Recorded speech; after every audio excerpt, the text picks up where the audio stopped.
حضرت امام جعفر صادق علیہ السلام غذا کے متعلق اپنے چاہنے والوں کو درس دے ہی رہے تھے کہ اتنے میں ایک شخص عرض کرنے لگا کہ اے نواسہ رسول، حلال پرندوں میں سے کس کے انڈے کھانا جائز ہیں اور کس کے انڈے کھانا جائز نہیں؟ اسے یہ پوچھا گیا تو امام جعفر صادق علیہ السلام نے فرمایا، اے بندہ خدا، میں نے اپنے بابا،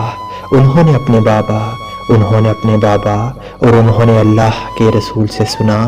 کہ جن انڈوں کی دونوں اطراف ایک دوسرے سے مختلف ہوں وہ ایسے انڈوں کو کھانا جائز ہے، اور جن کے دونوں اطراف ایک سے ہوں تو ان کو کھانا جائز نہیں۔ یاد رکھنا، اللہ نے اس نشانی کو